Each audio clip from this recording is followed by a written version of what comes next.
வணக்கம். தினமலர்.com மாலை 4 மணி செய்திகள். முக்கிய நிகழ்வுகள். இரத்த சோகை நோய் சிகிச்சை தொடர்பாக இந்தியா ஜப்பான் இணைந்து ஆய்வு. ஜப்பான் பயணத்தின் போது பிரதமர் மோடி விருப்பம். மத்திய அரசு ஊழியர்களுக்கு அகவிலைப்படி 7% உயர்வு. ஊதியத்துடன் அகவிலைப்படியை இணைக்க ஊழியர் சம்மேளனம் வலியுறுத்தல். ராமேஸ்வரத்தில் சுற்றுலா பஸ் தீப்பிடித்ததில் 5 பேர் பரிதாப பலி. சமைக்க வைத்திருந்த கேஸ் சிலிண்டர் வெடித்ததால் விபரீதம். விரிவான செய்திகள். இரத்த சோகை நோய் சிகிச்சை தொடர்பான ஆராய்ச்சிகளை இந்தியாவும் ஜப்பானும் இணைந்து மேற்கொள்ள பிரதமர் நரேந்திர மோடி விருப்பம் தெரிவித்துள்ளார். ஜப்பானுக்கு 5 நாள் சுற்றுப்பயணமாக சனிக்கிழமையன்று சென்ற பிரதமர் மோடி முதல் நாள் அன்று கியோட்டோ நகரில் ஜப்பான் பிரதமர் ஷின்சோ அபேவை சந்தித்து பேசினார். அப்போது கியோட்டோவை போல மோடியின் தொகுதி வாரணாசியை ஸ்மார்ட் சிட்டியாக உருவாக்க ஒப்பந்தம் செய்யப்பட்டது. சுற்றுப்பயணத்தின் 2ஆம் நாளான ஞாயிறன்று கியோட்டோவில் உள்ள பிரசித்தி பெற்ற புத்த மத ஸ்தலமான தோஜி கோவிலுக்கு மோடியும் ஷின்சோ அபேயும் சென்றனர். யுனெஸ்கோவின் பாரம்பரிய சின்னமான தோஜி புத்த மத கோவிலில் மோடி பயபக்தியுடன் வழிபட்டார். கோவிலின் தலைமை துறவி யாசு நகமோரியின் அடையாள அட்டையை பார்த்த மோடி, நான் மோடி, நீங்கள் மோரி என்று நகைச்சுவை உணர்வுடன் கூறினார். தொடர்ந்து 1397ஆம் ஆண்டு கட்டப்பட்ட கின்காகுஜி கோவிலுக்கும் மோடியும் அபேவும் சென்றனர். அங்கு சுற்றுலா பயணிகளுடன் சிறிது நேரம் கலகலப்புடன் உரையாடிய மோடி அவர்களுடன் போட்டோவும் எடுத்துக்கொண்டார். அதன் பிறகு கியோட்டோ பல்கலைக்கழகத்துக்கு சென்ற மோடி மருத்துவ துறையில் நோபல் பரிசு பெற்ற டாக்டர் யமனகாவை சந்தித்து பேசினார். கடுமையான இரத்த சோகை நோயை குணப்படுத்தும் மருத்துவ முறையை கண்டறிய ஜப்பானும் இந்தியாவும் இணைந்து ஆராய்ச்சி மேற்கொள்வதற்கு மோடி விருப்பம் தெரிவித்ததாக மத்திய வெளியுறவுத்துறை செய்தி தொடர்பாளர் சையத் அக்பருதீன் கூறினார். பிரதமர் மோடியின் யோசனைப்படி இரத்த சோகை நோய் குறித்த ஆராய்ச்சியில் இந்தியாவுடன் இணைந்து செயல்பட ஜப்பானும் சம்மதம் தெரிவித்துள்ளதாக கூறப்படுகிறது.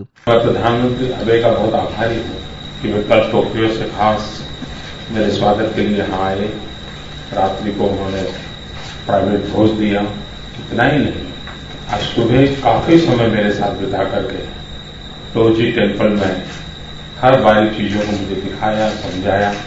यानी कितना अच्छा अनुभव था मेरे लिए. मैं आज क्योटो यूनिवर्सिटी में गया था, आप जिसके चेयरमैन हैं. स्टेम सेल में जो काम हो रहा है उसी को मैं समझना चाहता था. तो मेरे लिए जितना सांस्कृतिक विरासत का मूल्य है उतना ही वैज्ञानिक विरासत का भी मूल्य है, और दोनों को जोड़ करके हम भारत में कुछ कर सकें. கியோட்டோ நகரின் கவர்னர் கேஜி யமடா மற்றும் மேயர் கடோகவா ஆகியோரையும் சந்தித்து பேசிய மோடி கியோட்டோ புத்த மத துறவிகள் சங்கத்தினர் ஏற்பாடு செய்திருந்த மதிய விருந்திலும் பங்கெடுத்தார். திங்களன்று தலைநகர் டோக்கியோவில் ஜப்பான் பிரதமர் அபேயுடன் இருநாட்டு உறவுகள் குறித்து மோடி பேச்சுவார்த்தை நடத்துகிறார். அப்போது ராணுவம், அணுசக்தி, வர்த்தக ஒப்பந்தங்கள் கையெழுத்தாகின்றன.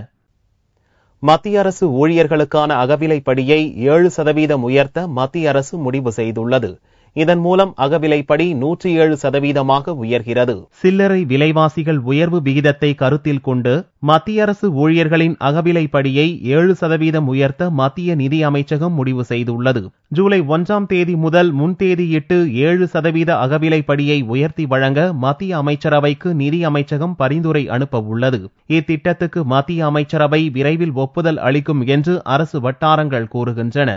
இதன் மூலம் மத்திய அரசு ஊழியர்களுக்கான அகவிலைப்படி 100% இருந்து 107% உயரும்.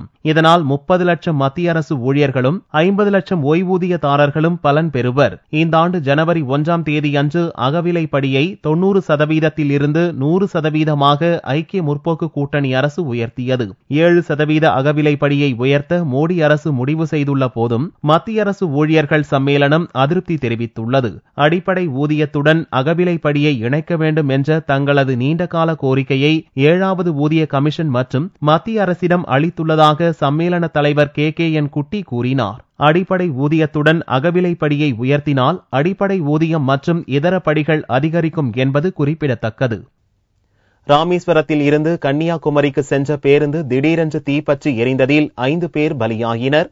11 பேர் தீக்காயங்களுடன் மருத்துவமனையில் அனுமதிக்கப்பட்டனர். மேற்கு வங்க மாநிலம் பேங்குரா மாவட்டத்தைச் சேர்ந்த சுற்றுலா பயணிகள் 65 பேர் கடந்த 22ஆம் தேதி சுற்றுலா கிளம்பினர். திருப்பதி, புதுச்சேரி மற்றும் தமிழகத்தில் உள்ள பிரசித்தி பெற்ற இடங்களை பார்க்க தனி பேருந்து மூலம் கொல்கத்தாவில் இருந்து வந்தனர். திருப்பதி உள்ளிட்ட பல்வேறு இடங்களை சுற்றி பார்த்த பயணிகள் சனிக்கிழமை இரவு ராமேஸ்வரம் வந்தனர். இங்கு சாமி தரிசனம் முடித்த பின்னர் கன்னியாகுமரிக்கு புறப்பட்டுச் சென்றனர். பேருந்து ராமநாதபுரம் அருகே திருப்புல்லானி அருகே உள்ள தாத்தனேந்தல் கிராமம் அருகே கிழக்கு கடற்கரை சாலையில் சென்று கொண்டிருந்த போது பேருந்தில் திடீர் தீ விபத்து ஏற்பட்டது.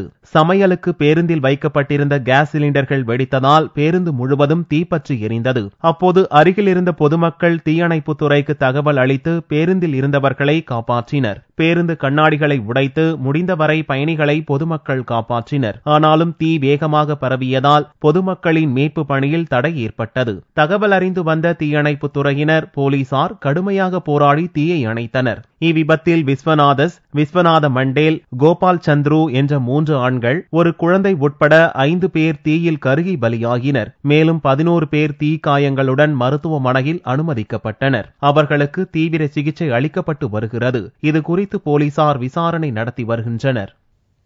ராஜஸ்தானில் ஞாயிறன்று அதிகாலை பஸ்ஸும் லாரியும் நேருக்கு நேர் மோதிக்கொண்டதில் 10 புனித பயணிகள் பரிதாபமாக பலியாகினர். 34 பேர் பலத்த காயமுற்றனர். ராஜஸ்தான் மாநிலம் உதய்பூர் மாவட்டத்தைச் சேர்ந்த 50க்கும் மேற்பட்ட பக்தர்கள் போக்ரான் அருகே உள்ள பாபா ராம்தியோ புனித ஸ்தலத்துக்கு பேருந்தில் சென்றனர். மீண்டும் உதய்பூர் திரும்புவதற்காக புறப்பட்ட பேருந்து பாலி மாவட்டத்தில் உள்ள மணிடா எனும் கிராமத்தில் வந்தபோது எதிரே வந்த லாரியுடன் நேருக்கு நேர் பயங்கரமாக மோதியது. இந்த பயங்கர விபத்தில் பேருந்து டிரைவர் உட்பட 10 யாத்ரீகர்கள் உடல் நசுங்கி சம்பவ இடத்திலேயே இறந்தனர். 34 பேர் பலத்த காயத்துடன் பாலி மாவட்ட மருத்துவமனையில் சேர்க்கப்பட்டுள்ளனர்.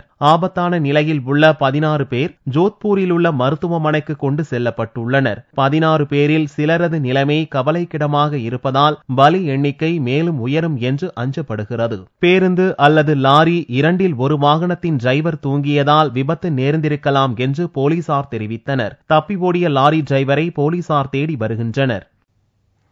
இலங்கை பிடித்து வைத்துள்ள படகுகளை விடுவிக்க வலியுறுத்தி ராமேஸ்வரம் மீனவர்கள் மேற்கொண்ட காலவரையற்ற வேலைநிறுத்த போராட்டம் பொருளாதார நெருக்கடியால் வாபஸ் பெறப்பட்டுள்ளது.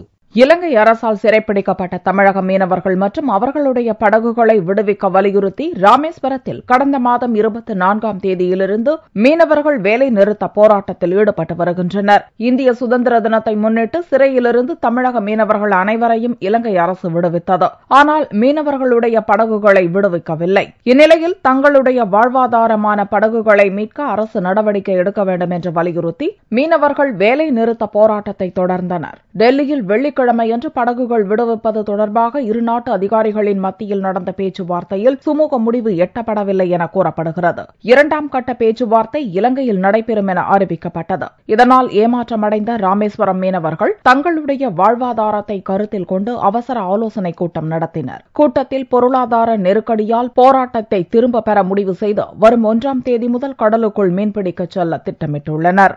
கடந்த 38 நாட்களாக ராமேஸ்வரம் பகுதி உள்ளிட்ட மீனவர்கள் தொடர்ந்து வேலை நிறுத்தத்தில் ஈடுபட்டுக் கொண்டிருக்கிறார்கள். இந்த வேலை நிறுத்தத்தை முடிவுக்கு கொண்டு வருவதற்கு அரசு திட்டவட்டமான எந்த ஏற்பாடும் விரைந்து எடுக்கவில்லை என்பது இந்த நேரத்தினுடைய மீனவர்களுடைய குமுறலாக இருக்கிறது. கடந்த 38 நாட்களாக வேலை நிறுத்தத்தில் ஈடுபட்டுக் கொண்டிருந்த மீனவர்கள் மேலும் வேலை நிறுத்தத்தில் ஈடுபட்டால் தங்களுடைய குடும்பம், குழந்தைகள் எல்லாம் பட்டினியாக கிடந்து நடுத்தருவுக்கு வர வேண்டிய அபாயகரமான கட்டத்தை எட்ட முடியும் என்கிற ஒரு அபாயகரமான சூழ்நிலையில் வருகிற திங்கட்கிழமை முதல் மீண்டும் கடலுக்கு செல்வதென இந்த மீனவர்கள் முடிவெடுத்திருக்கிறார்கள். 40 நாட்கள் வேலை நிறுத்தத்திற்கு பின்னர் கடலுக்குள் மீன்பிடிக்க செல்லும் தங்களுக்கு இந்திய கடற்படை அதிகாரிகள் பாதுகாப்பு அளிக்க வேண்டும் என்றும் மீனவர்கள் கோரிக்கை விடுத்துள்ளனர். சென்னை ஸ்டான்லி அரசு மருத்துவமனையில் அடிப்படை வசதி செய்து தரக்கோரி சுகாதாரத்துறை அமைச்சர் வீடு முற்றுகையிடப்பட்டது. போராட்டக்காரர்கள் கைது செய்யப்பட்டனர். கடந்த மே மாதத்தில் ஸ்டான்லி அரசு மருத்துவமனையில் டயாலிசிஸ் செய்த நோயாளிகள் பலர் தொற்று நோயால் பாதிக்கப்பட்டனர். இந்நிலையில் ஸ்டான்லி மருத்துவமனையில் அடிப்படை வசதிகள் செய்து தர வேண்டும், மருத்துவமனைக்காக வாங்கப்படும் உபகரணங்கள் குறித்த விவரங்களை இணையதளத்தில் வெளியிட வேண்டும் என்பன உள்ளிட்ட கோரிக்கைகளை வலியுறுத்தி ஆம் ஆத்மி கட்சியினர் அமைச்சர் விஜயபாஸ்கர் வீட்டை முற்றுகையிட்டனர். டயாலிசிஸ் அவங்க பண்ணது தவறான முறையில் பண்ணதுனால ஒரு 33 பேருக்கு அவங்க HIVன்றதை பரப்பிட்டாங்க. இப்ப அதுக்கு வந்து சரியான நிவாரணமும் அவங்க கொடுக்கணும். நாங்க வந்து சொல்லியாச்சு, சரியான மருத்துவமும் கொடுக்கறது கிடையாது. இப்ப வரைக்கும் எந்த ட்ரீட்மெண்ட் எடுத்த மாதிரி கிடையாது சார். ட்ரீட்மெண்ட் எடுத்துக்கிட்டு இருக்காங்க. இது வரைக்கும் வந்து வாரத்துக்கு 3 தடவை டயாலிசிஸ் போட்டாதான் அவங்களால கொஞ்சம் ஓரளவு ஸ்ட்ரென்த்தா இருக்க முடியும். ஆனா என்னன்னு கேட்டீங்கன்னா, இப்ப வாரத்துக்கு 2 தடவை போறாங்க, இல்லைன்னா 4 நாளைக்கு ஒரு தடவை தான் போடுறாங்க. இதனால அவங்களால மூச்சு விட முடியல, ரொம்ப கஷ்டப்படுறாங்க. இதை சொல்றதுக்காக நாங்க இன்னைக்கு ஹெல்த் மினிஸ்டர் வீட்டுக்கு வந்தோம். இது வரைக்கும் அந்த ஒரு வாரமா வந்து இந்த பிரச்சனை நடந்துட்டு இருக்கு. ஹெல்த் மினிஸ்டர் வந்து அங்க வந்ததே வரவே இல்லை. போலீசார் கலைந்து செல்ல கூறியும் தொடர் முழக்கமிட்டதால் ஆர்ப்பாட்டக்காரர்களை போலீசார் கைது செய்து வேனில் ஏற்றிச் சென்றனர். தங்கள் கோரிக்கைகளை நிறைவேற்றாவிட்டால் தொடர் போராட்டத்தில் ஈடுபடுவோம் என்று அக்கட்சியினர் தெரிவித்துள்ளனர். லோக்சபா தேர்தலில் தோற்றதால்தான் திமுகவுக்கு சொரணை வந்துள்ளது என்று விழுப்புரம் பொதுக்கூட்டத்தில் பொதுச் செயலாளர் அன்பழகன் பேசியுள்ளார். விழுப்புரம் மாவட்ட திமுக சார்பில் பொதுக்கூட்டம் நடந்தது. மாவட்ட செயலாளர் பொன்முடி தலைமை தாங்க பொதுச் செயலாளர் அன்பழகன் சிறப்பு விருந்தினராக பங்கேற்று பேசினார். லோக்சபா தேர்தலில் தோற்றதால்தான் திமுகவுக்கு சொரணை வந்தது என்று அன்பழகன் பேசினார். அதிமுகவுக்கு ஓட்டு போடும் போது ஜாதி பார்ப்பதில்லை என்றும் திமுகவுக்கு ஓட்டு போடும் போது ஜாதி பார்க்கப்படுவதாகவும் அன்பழகன் குற்றம் சாட்டினார். நாடாளுமன்ற தேர்தலில் நாம் தோற்றது கூட ஒருவேளை நல்லதா போச்சோன்னு நினைக்கிறேன். ஏன்னா தோற்றோம்னு சொல்ல ஒரு சொரணை வருது, இல்லைன்னா சொரணே இல்லை. வெற்றி பெற்றோம்னா அதை பற்றி எண்ணி பார்க்கறதுக்கு ஒரு ஆர்வம் இல்லை. தமிழரை பத்தி எனக்கு ஒரு சின்ன சந்தேகம். என்னதான் தமிழ் ஆள் வேறு வேறையா இருந்தாலும், ஜாதி உணர்வுலாம் இருந்தாலும், அம்மாவுக்கு ஓட்டு போடுறதுல எல்லாரும் ஒன்னாதான் இருக்காங்க. திமுக ஓட்டு போடுறப்பதான் அவர் என்ன ஜாதி, இவன் என்ன ஜாதி அதெல்லாம் பாக்குறான். ஜெயலலிதா ஓட்டு போடுறப்ப ஜாதி எல்லாம் பாக்கல, மொத்தமா கொட்டி போட்டுறான். அதிமுக ஆட்சியில் ஜனநாயகத்தில் அக்கறை இல்லை என்றும் எதிர்க்கட்சிகளை மதிப்பது இல்லை என்றும் அன்பழகன் குற்றம் சாட்டினார். பூண்டி மாதா கோவில் திருவிழா கொடியேற்றத்துடன் கோலாகலமாக துவங்கியுள்ளது. தஞ்சாவூர் மாவட்டம் கல்லணை அருகே அமைந்துள்ளது பூண்டி மாதா கோவில். 400 ஆண்டுகளுக்கு முன்னர் வீரமாமுனிவரால் கட்டப்பட்ட இக்கோவில் அனைத்து மதத்தினரும் வழிபாடு நடத்தும் தலமாக விளங்குகிறது. பெசிலிக்கா அந்தஸ்து பெற்ற இக்கோவிலில் கன்னி மரியாள் பிறப்பு பெருவிழா கொடியேற்றத்துடன் துவங்கியுள்ளது. பூண்டி மாதாவின் திருவுருவம் பொறிக்கப்பட்ட கொடியானது கோவிலை சுற்றி வந்ததும் கும்பகோணம் மறைமாவட்ட ஆயர் அந்தோணிசாமி திருக்கொடியை புனிதம் செய்து வைத்து ஏற்றி வைத்தார். 9 நாள்களுக்கு இந்த விழா நடைபெறும். கடைசி நாள் 8ஆம் தேதி இரவு பெரிய சப்பரம் தூக்கப்படும். அந்த பவனியிலே ஆயிரக்கணக்கான மக்கள் கலந்து கொள்வார்கள். நமது அன்னை ஜாதி மத பேதமின்றி எல்லாருக்கும் எல்லாமாக விளங்குகின்ற அன்னை. இந்த அன்னை உங்களுக்கும் உங்கள் நண்பர்களுக்கும் அன்பர்களுக்கும் எல்லா மக்களுக்கும் வறுமையிலிருந்தும் நோயிலிருந்தும் பாவத்திலிருந்தும் மரணத்திலிருந்தும் விடுதலையை கடவுளிடமிருந்து பெற்றுத் தருவாராக.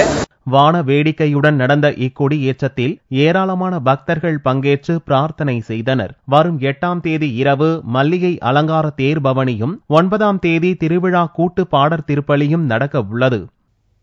ஓணம் பண்டிகையை முன்னிட்டு ஓணகோஷம் எனும் பூக்கோல போட்டி கோவையில் நடந்தது. கேரள மக்களால் கோலாகலமாக கொண்டாடப்படுவது ஓணம் பண்டிகை. ஓணம் என்றாலே நினைவிற்கு வருவது வண்ண மலர்களால் வீட்டு வாசல்களில் போடப்படும் பூக்கோலம்தான். இதை முன்னிட்டு ஓணகோஷம் எனும் தலைப்பில் பூக்கோல போட்டி கோவையில் நடந்தது. 2 மணி நேரம் நடந்த போட்டியில் குழுவிற்கு 2 முதல் 4 நபர்கள் வரை மொத்தம் 25 குழுவினர் பங்கேற்றனர். செவ்வந்தி, மல்லிகை, ரோஜா, அல்லி என்று கோலங்களுக்கு தேவையான பல்வேறு வகை மலர்கள் பார்வையாளர்களை கவர்ந்தன. ஓணாகோஷம்ங்கிற கலர் காம்படிஷனுக்கு வந்திருக்கோம். நாங்கள் இதில் யூஸ் பண்ண ஃப்ளார்ஸ் வந்து ஆரஞ்சு கலர் செண்டுமல்லி, yellow and red colour rose.